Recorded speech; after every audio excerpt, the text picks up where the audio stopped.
Thank you very much, and good morning, everyone. I was trying to follow the previous speaker on interpretation, and it reminded me of a true story. You know, in the European Parliament, you have interpretation from 23 languages to 23, simultaneous. And you know, your president, Dalia Grybauskaite, a good friend of mine, she once came to the European Parliament, gave a speech. She was reading from the paper, good speech, she's great. As Trump would say, she's great. But suddenly she started to tell a joke. And you know, interpretation and jokes. So we all put our headphones on. Unfortunately, there was a really smart interpreter in the booth. She said, President Grybauskaite is currently telling a joke. Unfortunately, I can't translate it, but it would be really good if all of you could laugh now.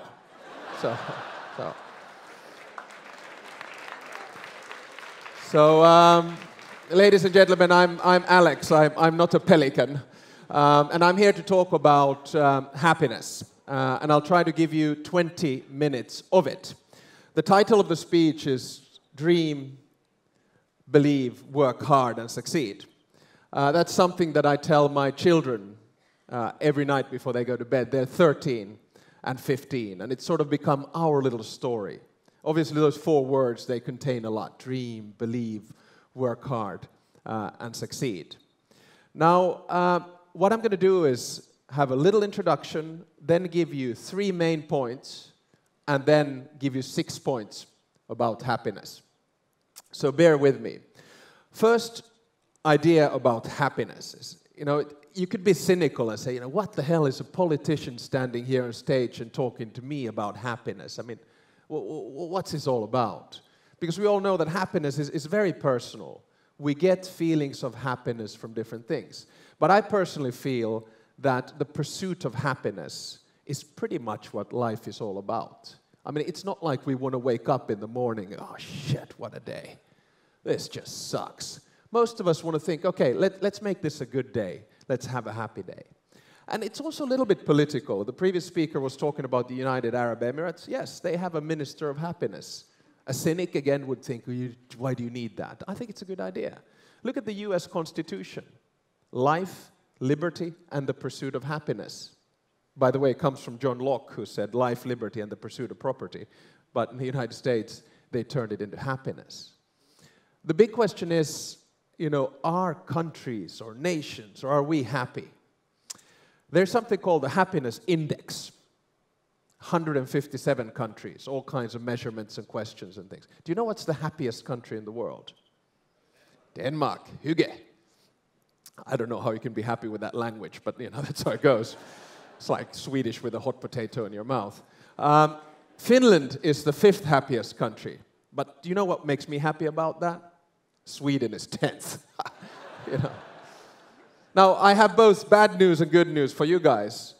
The bad news is that Lithuania is number 60 out of 157 so far.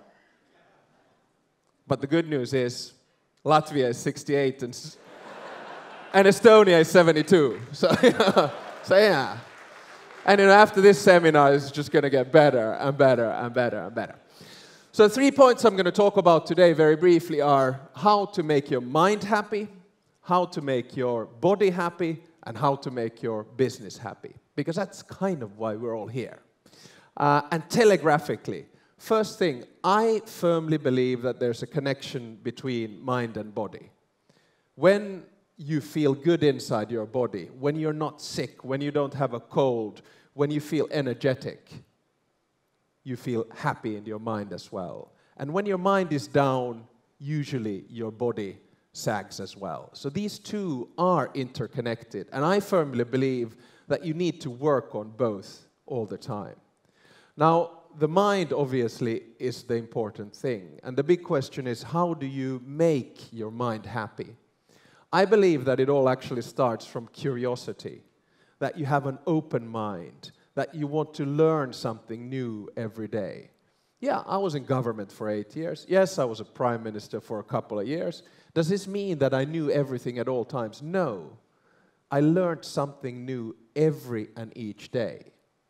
And it's a question of attitude. If you're curious, if you're not cynical, if you're open, I think you're much, much happier. Of course, you can train the mind in many ways. You read, you write, you listen, and you talk. The impulses are all there. I mean, when we are awake for whatever, 16 hours plus a day, you can always somehow stimulate the mind by learning something new. It's nothing that sticks forever. You read a book and then you sort of, a few years later, what was that about? But nevertheless, it's a process. You keep the mind agile all the time. I also think that it's very important to be open all the time, and open especially to new ideas. There are two ways in which you have to keep your mind astute and train it as you grow older. One is to learn a new language. You will be all learning Finnish after this, I assume. International, world language. And the second one is to pick up a new instrument. They are ways of training the mind. And the mind is like the body. If you don't train it, you lose it. So keep that always in mind. I also think, obviously, a happy state and a mind is very much about friendship, about caring, about respect, about family, that you have simply a good balance. The second thing is the body. And don't take this personally. I'm a sports freak, so take whatever I say with a pinch of salt. But I believe that in today's world, when we know how interlinked the mind and the body are, it's important to keep the body intact as well. And there are three very simple ways of doing that. Number one is nutrition and food. We're fortunate enough to live in an era where we can choose what we eat. And unfortunately, nowadays, we live in a world where actually obesity and bad food kills a lot more people than wars or terrorism or violent crime. We're doing it to ourselves. I'm not saying that everything that you eat every day needs to be healthy, but at my age, I'm very young, I'm 48. At my age, what you put in your mouth has a link to how you perform throughout the day. You know how it is at work. If you eat crap for lunch, you feel like crap in the afternoon.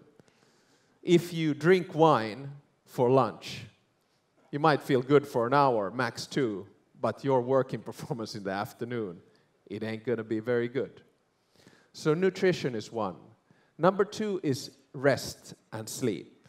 And here, I simply do not buy the argument that, oh, I worked so hard, I only slept for 4 hours. No. You cannot do that in a sustainable way. I think it's old-fashioned to think that I sleep little and work hard. No. If you sleep little, you work ineffectively. It's as simple as that. There's no specific rule for how much you should sleep, but 8 hours is usually quite a good one. Now, I landed in Vilnius at a little past midnight last night, so I didn't get my 8 hours, but I'll try to make sure that tonight, in order to be really effective, tomorrow, I'll get it a little later. So rest is very important. I know they're tough projects. I know if you're an entrepreneur, you have to push it very hard, but rest and sleep is important. And the third thing that's important next to food and rest is obviously exercise. And here, I have a philosophy of my own, and it is that 1 hour of exercise gives 2 more hours of energy for each day. It doesn't have to be intervals or crazy running or pumping iron. It can be anything. It can be walking, it can be cycling, it can be going upstairs, it can be dancing. Obviously, in Lithuania, it has to be basketball. But, the bottom line is that you just need to move. The body is made to move. It can be yoga. This is great. For the past 5 months, I've been doing hot yoga. I don't visualize it, but, it's really good because it gets the body going. So my argument is that you need to take care of your body, and if you want an extreme theory, I would say 8 plus 8 plus 8. That means that you sleep for 8 hours, you work for 8 hours, and then you play for 8 hours. That is obviously completely theory in today's world, but just keep that in mind. Everything starts from the calendar, even when you deal with the body. Then comes my third point today. And my third point is about a happy company. What is it all about? All of you are involved in business or governance in one way or another. And you always have to reflect, you know, how are my employees happy? How do I keep the company churning? I mean, you can look at the spreadsheet, you can look at the result of a company, but at the end of the day, that's not really what matters. You're probably in your business to inspire people because you have a vision about something that you want to do. Now, my argument is that the fourth industrial revolution, so digitalization, robotization, artificial intelligence, Internet of Things, is going to change the way in which we work in the future. I mean, look at what you have in your hand, a mobile. My children, 13 and 15, they don't remember the time before smartphones. We were reminded of the time before smartphones when Nokia published the 3310 last week. Did you see it? The hilarious looking thing, you know, sort of wow, color and everything. But the bottom line is that we're going to live in a world where my grandchildren are not going to school with a vehicle that has a driver, where my children will be diagnosed better by artificial intelligence and a microchip than by a doctor. We're going to live in a world where we don't need, and sorry about this, market analysts anymore, because algorithms will do that for us. We will not need X-ray specialists. We will not need bus drivers, truck drivers, or taxi drivers. The way in which we work today is going to change. And in order for your company to be happy, you need to take this into account. Because for the next 15 years, we're going to look at a lot of insecurity. About 50% of both blue-collar and white-collar jobs are going to disappear. So whoever works for you is going to be looking at life from that perspective. But I would say, don't give up hope. Quite the contrary. But the bottom line is that there are going to be 3 big changes to the way in which we work. The first one is basically putting down what I said earlier. Forget 9 to 5. Forget people getting to work at 9 and leaving at 5 o'clock. Because of technological development, iPads, smartphones, etc., we can work basically at all times. Some of you are probably working right now, sending an email. Some of you, the first thing that you did this morning was to check your emails and check social media or news or whatever. And that's going to be the last thing that you do. You're available at all times. And that changes the way in which it works. And it has to do both with the happiness of the company and also happiness of your family. I mean, think of yourself as at home. Yeah. Okay, yeah. Oh, good. Good day? Yeah, okay, good, fine. You know, it just changes the way in which we function. The second thing that's going to change is the office. Do we need offices in the future? Really? Perhaps as gathering places, but basically the physical necessity of an office is a little bit old-fashioned. When you can have teleconferences, when the technology develops, when you have phones, when you have smartphones. The idea of a timing, when you come into work, ding, when you go to lunch, ding, and when you go home, ding. It's completely out of this world. And that will change. Keeps on changing all the time. And the third thing that's going to happen is we're going to have more and more people self-employed, taking care of themselves, having many different gigs, not necessarily working only for one company. And these are the types of changes that I believe that you have to take into account.